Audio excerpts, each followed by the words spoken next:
Está começando pela TV Novo Tempo mais um programa Evidências, sempre em busca de fatos que comprovem a veracidade histórica da Bíblia Sagrada. Recentemente, o mundo foi surpreendido por uma notícia bombástica. O Papa Bento XVI estava renunciando de seu cargo. Com voz calma, ele leu para os poucos presentes a sua carta redigida em latim, onde dizia renunciar por questões de saúde e para o bem da própria Igreja. Em pouco tempo, um novo conclave foi convocado e depois da fumaça branca e o tradicional anúncio de Habemus Papam, um novo pontífice é apresentado ao mundo. Novamente, para surpresa de todos, ele, embora descenda de italianos, vem da América Latina e adota o singelo nome de Francisco, homenageando aquele que talvez foi o santo mais humilde de toda a hagiologia católica. Assim, separamos este programa de hoje para contar para você um pouco da história dos papas. Afinal, como surgiu o papado? Seria verdade que Pedro foi o primeiro dos papas? É verdade que o papa é a besta do Apocalipse? Antes, porém, de responder a essas perguntas, precisamos fazer alguns esclarecimentos. Em primeiro lugar, nada é mais infernal no mundo do que o ódio entre os seres humanos. E nada é pior do que o ódio em nome de Deus. E olha que os maus exemplos, infelizmente, podem ser vistos em todos os lados, ninguém está excluído. Vemos crentes desrespeitando imagens e ícones católicos, às vezes párocos impedindo reuniões evangélicas no bairro de sua paróquia. Enfim, qualquer desrespeito à crença do outro é algo abominável. Nós que nos dizemos religiosos, devemos, acima de tudo, aprender a discordar com classe e respeito e, juntamente com isto, ter claro se nossas convicções religiosas são de fato baseados em elementos concretos ou em crendice, tradição ou achismo. Com base nessas observações, eu preciso apenas acrescentar uma coisa para você. Respeito não significa silêncio ou concórdia em tudo que o outro diz. Portanto, se alguns amigos católicos talvez se surpreenderem com o que vamos revelar neste programa, sugiro apenas que investiguem os fatos e vejam a procedência ou não daquilo que vamos dizer aqui. Voltando, pois, à questão papal, a versão tradicional do catolicismo afirma que o apóstolo Pedro teria sido o primeiro papa. Logo, a história do papado, de acordo com essa versão, teria começado no momento em que Cristo confere a Pedro as chaves do reino, dizendo: Tu és Pedro, e sobre esta pedra edificarei a minha igreja. Mateus capítulo 16, verso 18. Vou dar agora os argumentos comumente usados para dizer que Pedro seria o primeiro papa, e também por que discordo deles. Em primeiro lugar, dizem que Pedro é o mais citado nos evangelhos. É verdade que os evangelistas fazem referência a Pedro pelo menos 171 vezes, mas se apontarmos todo o Novo Testamento, o nome que mais se repete ali destaca não é o de Pedro, e sim o de Paulo. Ademais, se a ocorrência de nomes é sinal de hierarquia, saiba que o nome apostólico mais mencionado nos evangelhos depois de Pedro é o de Judas Iscariotes, e nem por isto podemos dizer que ele seria o mentor dos demais. O temperamento expansivo de Pedro, a sua energia, certamente o colocavam em destaque. Era apenas uma questão de personalidade. E é claro que ele foi um dos líderes da igreja, conforme vemos no livro de Atos. Porém, jamais foi o topo da lista ou o papa dos demais apóstolos. Não há nada, nenhuma indicação histórica ou bíblica que aponte para uma liderança, digamos, papal por parte de Pedro. Em segundo lugar, afirmam que Cristo muda o nome de Simão para Pedro. O argumento por detrás dessa fala é que, se Cristo mudou o nome de Simão para Pedro, isto era um fato excepcionalmente importante para indicar que Pedro deveria ser o líder dos demais apóstolos. Por isso, Jesus mudou o seu nome. Ora, o problema é que Pedro não foi o único apóstolo a ter seu nome trocado por Jesus. Não, o Senhor também mudou os nomes de Tiago e João, a quem chamou de Boanerges. Isto você pode encontrar em Marcos, capítulo 3, verso 17. Mudar o nome aqui é apenas colocar um apelido carinhoso e não colocar alguém à frente do grupo. Em terceiro lugar, apontam a lista dos apóstolos como argumento para Pedro. Os teólogos católicos observam aqui que sempre que o nome dos 12 apóstolos é mencionado, o de Pedro vem em primeiro lugar. Aliás, Pedro é citado até em uma expressão coletiva. Pedro e os que o acompanhavam, como está em Marcos capítulo 1, verso 36. Ora, novamente, como dissemos, é ponto passivo que Pedro exerceu certa liderança sobre o grupo, mas isto foi apenas por um pouco tempo. Assim que a igreja se organizou, o primeiro líder efetivo não foi Pedro, e sim Tiago.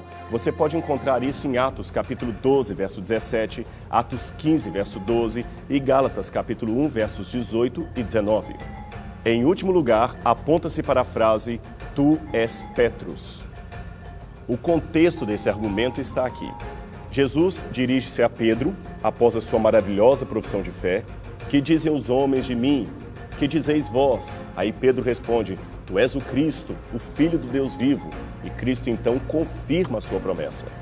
Bem-aventurado és Simão Bar-Jonas, porque não foi a carne e o sangue que a ti revelou, mas sim meu Pai que está nos céus. E eu digo que tu és Pedro, e sobre esta pedra edificarei a minha igreja, e as portas do inferno não prevalecerão sobre ela. E eu te darei as chaves do reino dos céus, e tudo o que ligares na terra será ligado também nos céus. Mateus capítulo 16, versos 16 a 19. Portanto, a ideia aqui é a de que Pedro seria a pedra sobre a qual Jesus edificaria a sua igreja, isto é, a Igreja Católica. Eles ainda baseiam este entendimento no trocadilho entre as palavras Pedro, Petros em grego, e pedra, que seria Petra.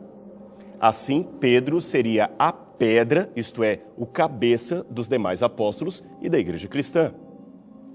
O problema com esta interpretação é que, embora não saibamos ao certo qual o jogo de palavras que Jesus teria originalmente usado em sua fala, porque, afinal de contas, ele falava aramaico, existe no Novo Testamento uma grande diferença etimológica entre a palavra grega Petros e Petra.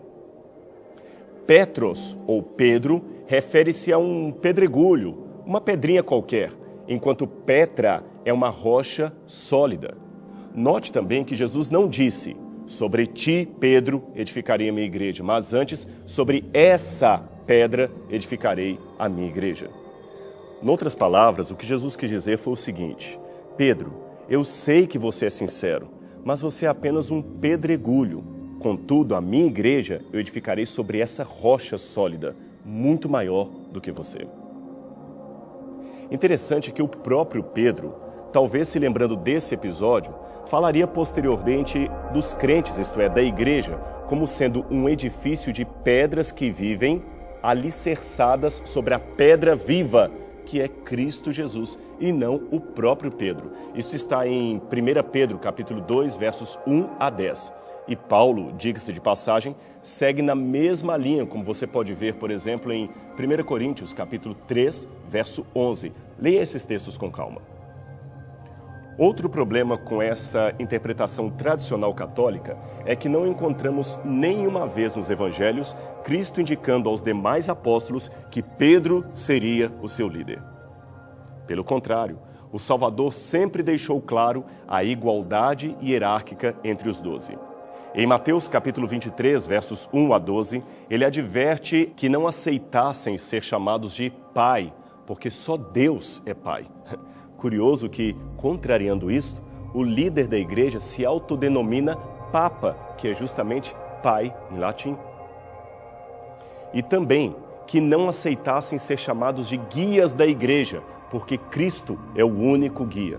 Novamente, o clero se denominou por muitas gerações o supremo guia espiritual e teológico dos leigos. Indo para a questão das chaves dadas a Pedro com a ordem de ligar e desligar no céu e na terra, questão esta tão valorizada na iconografia católica, isto é facilmente compreendido se entendermos em outras passagens que este mesmo elemento é conferido a todos os discípulos de Cristo e não apenas a um deles. Veja, por exemplo, Mateus capítulo 18, verso 18, João 20, 23, Apocalipse 1, 18, etc. Quanto àquela famosa passagem de João 21, verso 15, quando Jesus pede a Pedro que apacente as suas ovelhas, novamente, este pedido também é estendido, em outros textos, a todos os membros do grupo. Veja, por exemplo, 1 Pedro, capítulo 5, versos 1 a 4. Pedro nunca se considerou um chefe supremo ou um papa da igreja, nem em Roma, nem em qualquer outra parte do império. O mesmo se pode dizer de Lino e Clemente, os seus dois imediatos substitutos na cidade de Roma. Nenhum deles jamais arvorou para si o título de papa ou líder supremo da igreja. É uma pena que, por questões de tempo, eu não terei como tratar em detalhes o que chamamos em teologia de patrística, isto é, o que os primeiros pais da igreja escreveram a esse respeito. Mas eu posso pelo menos afirmar que as passagens geralmente citadas para dizer que os pais da igreja reconheciam Pedro como o primeiro papa são geralmente passagens controvertidas e fora de contexto. Eu vou dar apenas um exemplo para você do que eu quero dizer. O famoso Santo Agostinho de Hipona, um dos teólogos mais respeitados da igreja, negou veementemente que Jesus se referia a Pedro quando disse: "Sobre esta pedra edificarei a minha igreja". Mas alguns teólogos mostram diversas passagens escritas por Agostinho, onde ele aparentemente estaria validando a interpretação tradicional de ser Pedro a pedra onde Cristo edificou sua igreja. Mas, geralmente, esses colegas teólogos, de quem discordo com muito respeito, não informam que no final de sua vida, Agostinho escreveu uma obra em latim chamada Retractationes, isto é, reelaborações, onde ele esclarece e corrige algumas de suas declarações prévias que não foram bem compreendidas por alguns leitores. E ali, ao falar de Pedro, ele esclarece no livro 1, capítulo 20 ou 21, dependendo da versão, no verso 1, que apesar da má compreensão de muitos, para ele, Agostinho, a pedra na qual a igreja fora fundada era Cristo e nunca Pedro. Isso está claramente lá, pode ser conferido inclusive no original latino da obra. É só olhar para confirmar. Aliás, esta mesma informação pode ser encontrada também nesta antiga edição católica da Bíblia de Figueiredo, lançada em Lisboa. Então, se Pedro não foi o primeiro papa, quem foi? Como começou esse sistema papal? No segundo século depois de Cristo, a igreja estava mais organizada e começou a haver mais destaque para líderes locais, geralmente anciãos que cuidavam de uma pequena congregação de fiéis. O respeito adquirido por esses líderes era proporcional ao tamanho da cidade onde a sua congregação estava localizada. Então criou-se com o tempo uma hierarquia entre os anciãos ou líderes locais e os mais respeitados eram aqueles, é claro, que tinham uma cidade maior. Esses passaram a ser mais reconhecidos. Eles foram então chamados de episkopos, um termo grego que literalmente quer dizer aquele que vigia sobre os demais. Este termo, episkopos, já aparecia umas 5 vezes no Novo Testamento, mas com um sentido bem diferente daquele adquirido posteriormente. De episkopos veio a palavra bispo, que usamos até hoje. Agora raciocine comigo. Como dissemos, quanto maior a cidade, maior respeito teria o bispo que cuidava da igreja local, certo? E qual seria a maior cidade daquele tempo do Império? A cidade de Roma, é claro. Então era de se esperar que o bispo de Roma teria maior destaque do que os demais.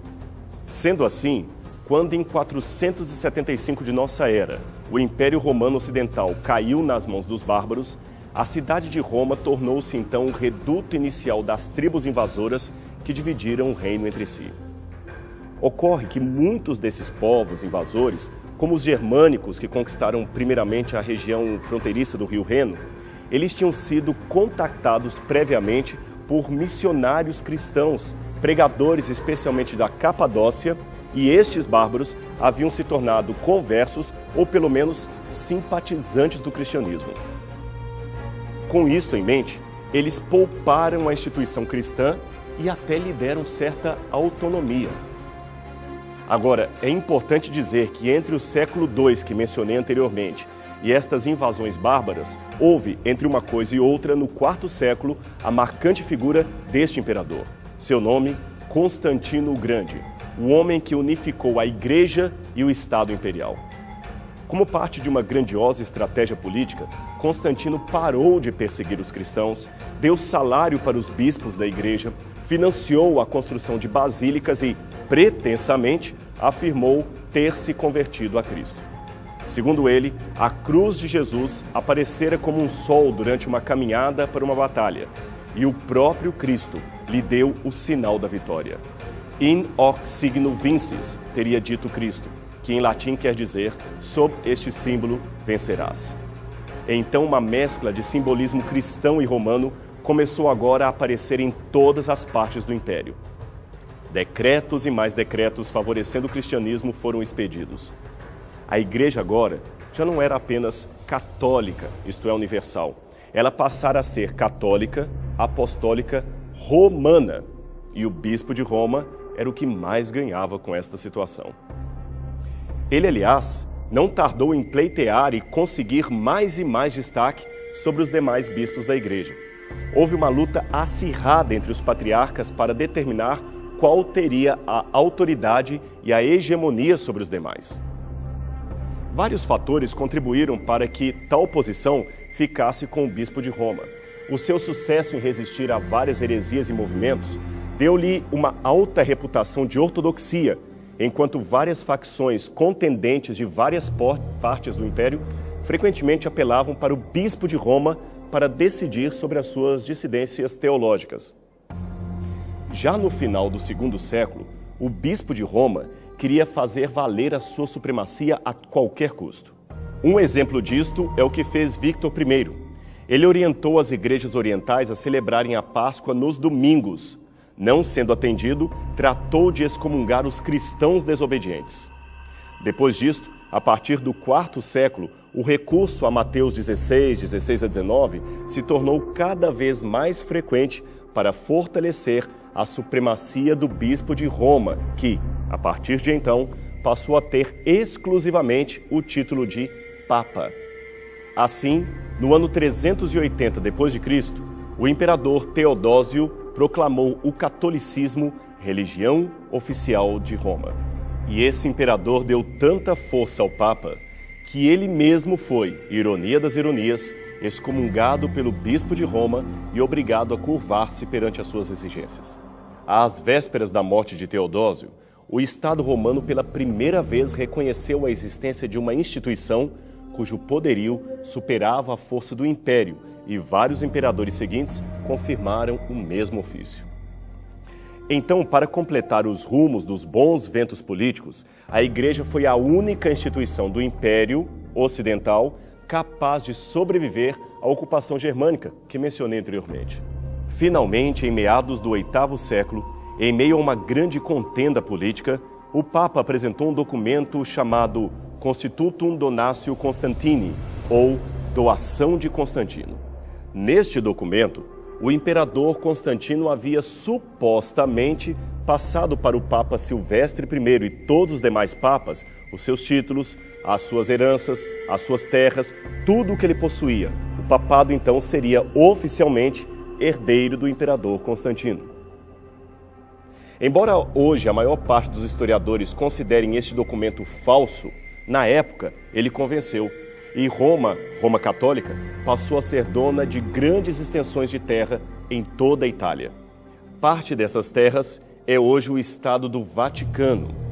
Estado, aliás, que foi devolvido à Sé Católica por ordem de Mussolini em 1929.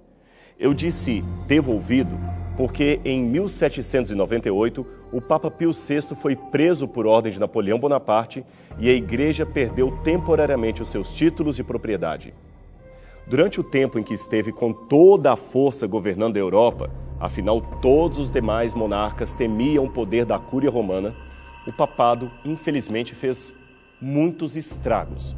Estragos estes que coincidem com profecias bíblicas acerca da apostasia e da chegada de um certo anticristo. Esse anticristo é representado em Apocalipse 13 como sendo uma besta fera, isto é, um monstro simbólico que surge do mar. Este poder, de acordo com o apóstolo Paulo, seria revelado em conjunto com a grande apostasia do povo de Deus. Isso está em 2 Tessalonicenses, capítulo 2, verso 3. Como esta é uma palavra pouco usada, deixe-me perguntar, você sabe o que é apostasia? Deixe-me definir o termo. Apostasia é uma palavra grega que vem da mesma raiz de apostasium, e ela quer dizer, segundo o dicionário, separação, divórcio, quebra de acordo. Assim, segundo o apóstolo Paulo, uma grande separação ou quebra de acordo aconteceria no futuro do cristianismo.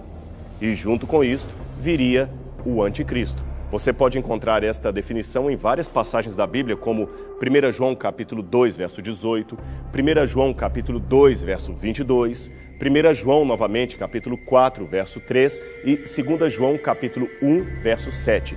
Todas essas passagens falam da vinda e da obra do anticristo. Novamente, a palavra anticristo é outro termo grego que significa aquele que opõe a Cristo, usurpando, tomando o lugar de Cristo. Um estudo sistemático da Bíblia e da interpretação mais antiga das profecias apocalípticas mostra que os cristãos primitivos sempre entenderam que este anticristo seria uma união perigosa entre a Igreja e o Império Romano. O que antes era oposto a Cristo, agora usurpa o seu lugar. Esta é a definição de anticristo. Ora, se a Bíblia diz que a rocha é Cristo, e a Igreja diz que Pedro é a rocha e os demais papas, você vê aí um exemplo de um homem tomando o lugar do mestre. Isto sim seria uma quebra de acordo conforme aquela profetizada por Paulo.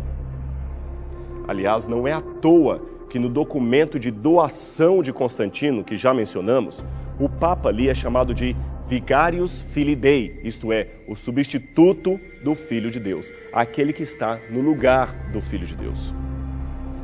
Uma outra passagem muito forte para mim é Daniel capítulo 7, 25. Ali diz que esse futuro poder também cuidaria em mudar os tempos, isto é, os calendários, e a lei de Deus, pois foi justamente isto que Roma fez, tanto em sua fase pagã quanto em sua fase papal. Ela criou uma espécie de calendário universal, fazendo com que os calendários bíblicos baseados na agricultura, na astronomia e nas festas religiosas fosse quase esquecido. Veja os meses do ano como os temos hoje. Eles são quase todos homenagens a imperadores romanos, como Júlio e Agosto, a Júlio César e Augusto, ou também a deuses romanos, como Marte, março, e Janus, janeiro. O mês de setembro, que lembra o número 7, passou nas mudanças romanas a ser o mês 9. O mês de outubro, que lembra o número 8, passou a ser o mês 10. Novembro e dezembro, que lembram respectivamente os números 9 e 10, passaram a ser os meses 11 e 12. Assim foi nas reformas julianas, feitas por Júlio César, e depois nas reformas gregorianas, feitas pelo Papa Gregório em 1582. A Páscoa, que no calendário bíblico era celebrada no dia 14 de Nissan, passou a ser fixada no domingo seguinte à lua cheia após o equinócio primaveril do hemisfério norte. Isto apenas para acomodar no mesmo calendário eclesiástico as festas religiosas católicas e as festas pagãs de Baco, o deus romano do vinho, festas estas que deram origem ao carnaval. O mitraísmo, uma religião importante com seu principal culto ao deus Sol, também chamado de Solis Invictus, entrou com força na igreja, graças ao papado, e mesclou a figura de Cristo com a de um deus pagão. Veja esse relevo do deus Sol, extraído de antigas termas romanas. Agora, compare-o com esta imagem de Cristo encontrada numa igreja espanhola do século VII. Neste contexto, o Papa ainda assumiu para si o título anteriormente pertencente ao imperador e que era um título pagão de honra ao imperador como sacerdote do deus Mitras, o deus Sol. Esse título era Pontifex Maximus, ou Sumo Pontífice. Significa o principal construtor de pontes entre os homens e o deus Sol. Curiosamente, o mesmo título hoje largamente usado pelo Papa, que também é chamado de Sumo Pontífice. Não é à toa que a Igreja justamente institui como dia de guarda, o dia de feriado cristão, o dia do Sol, dies solis, dia que, aliás, veio em lugar do sábado bíblico. e dia que foi também rebatizado com o nome de Dies Domini, ou Domenicus, que quer dizer domingo, ou dia do Senhor.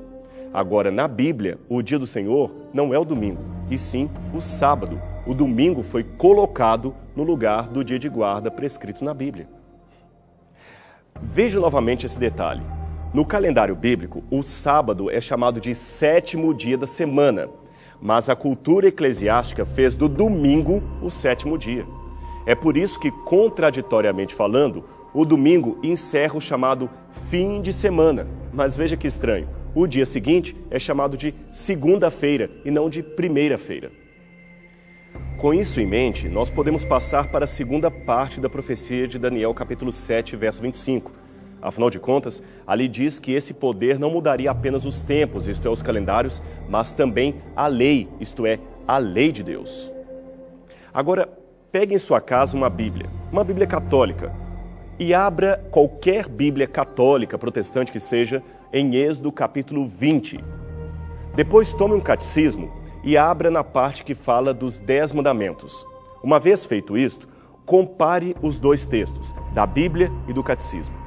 Você se surpreenderá ao ver como a igreja mudou arbitrariamente os 10 mandamentos, isto é, a lei de Deus. Eu poderia ainda falar muito mais coisas sobre o Santo Ofício, as indulgências, a Inquisição, mas eu creio que já dei informações muito fortes para você. Portanto, aqui vão as minhas considerações finais e eu gostaria que você prestasse bastante atenção nelas. Primeiro, não pense que esses assuntos que nós exploramos têm por objetivo endemonizar a pessoa física daquele que é eleito para ocupar o trono papal. De jeito nenhum. Certamente houve papas sinceros, devotos a Deus e papas desonestos, assim como existem também pastores verdadeiros e charlatães usando o mesmo título de pastor. O ponto aqui não é atacar a imagem de uma pessoa, mas expor com fatos históricos, bíblicos e proféticos as discrepâncias teológicas do regime chamado regime papal. E nesse ponto, talvez você se surpreenda com o que eu vou dizer. Não confie prontamente no que eu estou dizendo. Isto mesmo. Essas informações que você recebeu foram dadas com o fim de que você investigue por si mesmo os fatos e conclua a respeito do que está por detrás do maior sistema eclesiástico do mundo, se ele é mesmo um sistema bíblico ou se está cumprindo o papel do anticristo predito na Bíblia. E com relação às pessoas que estão na Igreja Católica, deixe-me dizer que eu mesmo fui católico.